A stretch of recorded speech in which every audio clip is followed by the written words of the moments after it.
Friday ஃபேக்ட்ஸ்க்கு வரவிருப்பது நான் உங்கள் friend Mubashir. Friday fact அடுத்துட இது ஒன்று ரிவ்யூ ரிப்போர்ட். ஃப்ரைடே ஃபேக்ட்ஸுடைய இந்த வீடியோவில் ட்ரிபிள் ஏ திரைப்படத்தை பற்றி பார்க்க போகிறோம். மைக்கேல் ராய்ப்பனுடைய குளோபல் இன்ஃபோடைன்மெண்ட் தயாரிச்சிருக்கக்கூடிய இந்த திரைப்படத்தை ஆதிக் ரவிச்சந்திரன் இயக்கியிருக்காரு.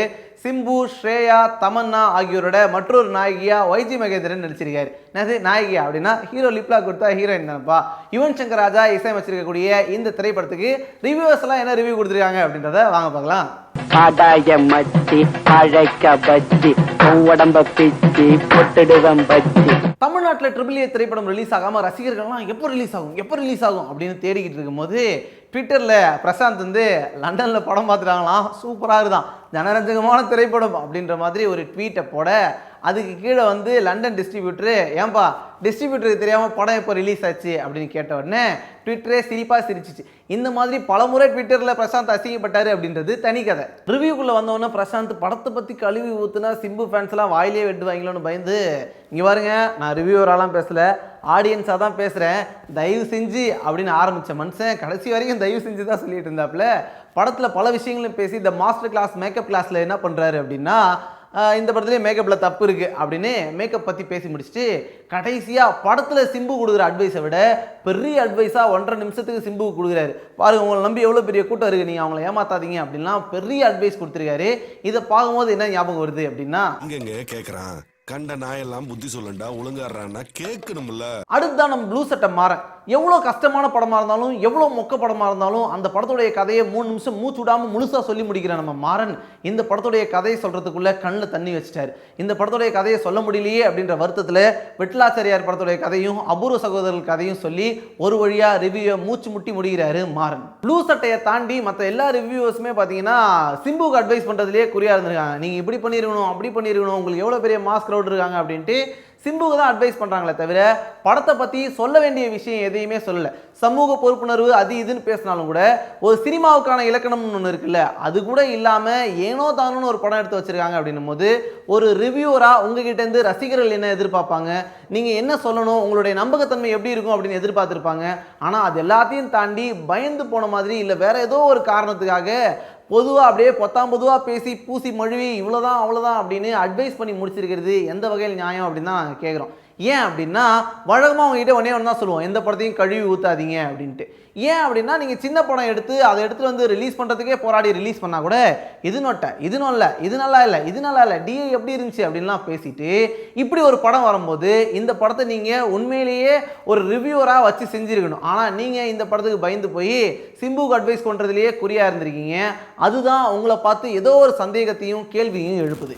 ரிவ்யூவில் இதெல்லாம் ஒரு கேஸ் அப்படின்னா இன்னொரு கேஸ் இருக்குது. அதுதான் நம்ம மொட்டை பாஸ்கி படம் பார்த்துட்டு ஐயோ படம் fantastic, it's stamp for Simbu அப்படின்லாம் பேசியிருக்காப்புல. அநேகமாக வைஜி மகேந்திரனோட ரோலோட அவரை சிங்க் பண்ணிக்கிட்டார் போல இருக்கு. படம் பூரா பயங்கரமாக ரசித்து பார்த்துருக்காப்புல. டேஷ் இன்டர்வியூ ஒன்று அப்படி சிம்புவை வச்சு லாஸ்ட்டாக பண்ணியிருந்தார்.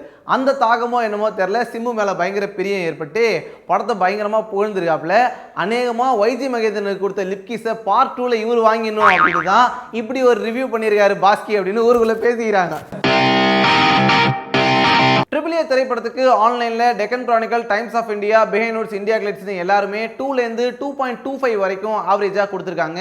யாருமே 2.25 தாண்டல.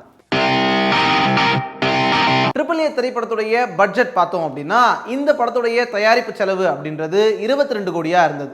படத்துடைய பிரிண்ட் அண்ட் பப்ளிசிட்டிக்காக 2,50,00,000 செலவு செய்ய படத்துடைய ஒட்டுமொத்த தயாரிப்பு செலவு அப்படின்றது 24,50,00,000 இருக்கு. ட்ரிபிள் ஏ திரைப்படத்துடைய கலெக்ஷன் அப்படின்னு பார்க்கும்போது இந்த திரைப்படத்துடைய ஃப்ரைடே நெட் அப்படின்றது 2,19,50,000 இருந்தது. Saturday net 1,61,00,000. Sunday net 1,77,50,000. Monday net 1,24,00,000.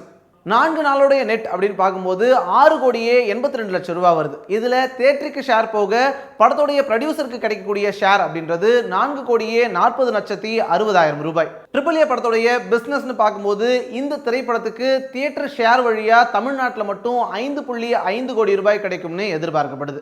இது மட்டும் இல்லாமல் படத்துடைய எஃப்எம்எஸ் அப்படின்றது 3 கோடி ரூபாய்க்கு விற்பனை ஆயிருக்கு. ஆடியோ ரைட்ஸை லஹரி மியூசிக் 20 லட்சம் ரூபாய்க்கு வாங்கியிருக்காங்க. படத்துடைய கேரளா ரைட்ஸ் அப்படின்றது 70 லட்சம் ரூபாய்க்கு ரூபாய்க்கு விற்பனை ஆயிருக்கு. கர்நாடகா மூலமா ஒரு 10 லட்சம் ரூபாய் கிடைக்கும் அப்படின்னு எதிர்பார்க்கப்படுது. இந்த திரைப்படத்துடைய நார்த் இந்தியா டப்பிங் ரைட்ஸ் அப்படின்றது 2 கோடி ரூபாய்க்கு விற்பனை ஆயிருக்கு. தெலுங்கு ரைட்ஸ் 30 லட்சம் ரூபாய்க்கு விற்பனை ஆயிருக்கு. இதை வச்சு பார்க்கும்போது இந்த திரைப்படத்துடைய ஒட்டுமொத்த பிசினஸ் அப்படின்றது 11 கோடியே 80 லட்சம் ரூபாய். ட்ரிபிள் ஏ திரைப்படத்துடைய வெர்டிக் அப்படின்னு பார்க்கும்போது படத்துடைய ஒட்டுமொத்த தயாரிப்பு செலவு பிரிண்ட் அண்ட் பப்ளிசிட்டியோட சேர்த்து 24 கோடியே 50 லட்சம் ரூபாய்.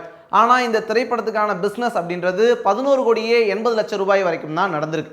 இதை வச்சு பார்க்கும்போது ஒட்டுமொத்தமா 12 கோடியே 70 லட்சம் ரூபாய் வரைக்கும் நஷ்டம் ஏற்படும் அப்படின்னு எதிர்பார்க்கப்படுது. சிம்புவை ஏன் இன்னமும் ரசிகர்கள் இப்படி கொண்டாடிக்கிட்டு இருக்காங்க அப்படின்றத நம்ம தெரிஞ்சுக்கணும் அப்படின்னா குறைஞ்சபட்சம் ஒரு 25 வருஷத்துக்கு பின்னாடி போகணும். ஒரு ஹீரோனா இப்படிதான் இருக்கணும், இவ்வளோ ஹைட் இருக்கணும், இப்படி இருக்கணும், ஃபேரா இருக்கணும் அப்படின்ற எல்லா ரூல்ஸையுமே பிரேக் பண்ணிட்டு தமிழ் சினிமாவுக்குள்ள ஹீரோவா வந்தவர் தான் டி ராஜேந்தர். இதனாலேயே டி ராஜேந்தரை நிறைய பேத்துக்கு பிடிக்கும். டி ராஜேந்தர் அவர்கள் அவர் நடிக்க ஆரம்பிச்ச உடனே சிம்புவையும் அறிமுகப்படுத்துறாரு.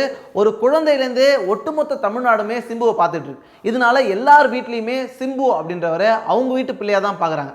அதனால தான் சிம்பு தமிழ் சினிமாவுக்குள்ள வரும்போது அவ்வளோ பெரிய வரவேற்பு இருந்துச்சு. சிம்புவுடைய திறமை என்ன அப்படின்றதும் மக்கள் எல்லாருக்குமே தெரியும். சிம்பு விடிவி மாதிரி நல்ல படம் நடிக்கும் போது அந்த படத்தை கொண்டாடி படத்தை ஜெயிக்க வச்சது மட்டும் இல்லாமல் தமிழ் சினிமாவுடைய சிறந்த 100 படங்களுக்கான பட்டியலையும் நம்ம தமிழ் மக்கள் அவருக்கு இடம் கொடுத்துருக்காங்க. ஆனால் இப்போ சிம்புவுடைய நிலைமை என்ன அப்படின்றத யோசிச்சு பாருங்க. ரிவ்யூவர்ஸ் பேசுறதெல்லாம் விட்டுருங்க, ஆடியன்ஸே இன்னைக்கு எப்படி பேசிக்கிட்டு இருக்காங்க, சிம்புவுக்கு அட்வைஸ் பண்ணிட்டு இருக்காங்க. இருந்தாலும் சிம்புவோட ஃபேன்ஸ் அவங்க கூட தான் நின்றுட்டு இருக்காங்க. இதெல்லாம் சிம்பு யோசிச்சு பார்க்கணும். இதுக்கெல்லாம் பதில் சொல்கிறேன் அப்படின்னு ஒரு இன்டர்வியூவில் வந்து உட்காந்துக்கிட்டே நான் அப்படி தாண்டா பண்ணுவேன், நான் இப்படி தாண்டா பண்ணுவேன், எந்த போட்டியிலுமே நான் இல்லடா அப்படின்றதெல்லாம் பேசுறது கண்டிப்பாக ரசிகர்களுக்கு நல்ல பதிலாக இருக்காது. இது எல்லாத்தையுமே உணர்ந்து இப்போ உடம்பை ஏற்றிருக்கக்கூடிய சிம்பு உடம்பை குறைச்சி ரசிகர்களுக்காக ஏதாவது பண்ணணும்னு நினைச்சாருன்னா உண்மையிலேயே உழைச்சு ரசிகர்கள் கொண்டாடுற மாதிரியான ஒரு படத்தை கொடுத்தாதான் அது ரசிகர்களுக்கு சிறந்த பதிலாக இருக்க முடியும். அதை தாண்டி சிம்பு என்னதான் பதில் சொன்னாலும் அது நிச்சயமா நல்ல பதிலாக இருக்காது. ஒருவேளை நான் இப்படி தான் பண்ணுவேன், நான் இப்படியே தான் இருப்பேன் அப்படின்னா உங்களுடைய இடத்த சிவகார்த்திகேயனோ விஜய் சேதுபதியோ யாரோ ஒருத்தவங்க ஃபில் பண்ணிட்டு போயிடுவாங்க. இதனால உங்களுக்கு தான் நஷ்டமே தவிர தமிழ் சினிமா ரசிகர்களுக்கோ தமிழ் சினிமாவுக்கோ எந்தவித நஷ்டமும் கிடையாது அப்படின்றத சிம்பு உணரும் போது தான் சிம்புவுக்கும் சிம்பு ரசிகர்களுக்கும் அது நல்ல நாளாக அமையும். ஃப்ரைடே ஃபேக்ட் அடிச்சு உடையது ஒன்று ரிவ்யூ ரிப்போர்ட்.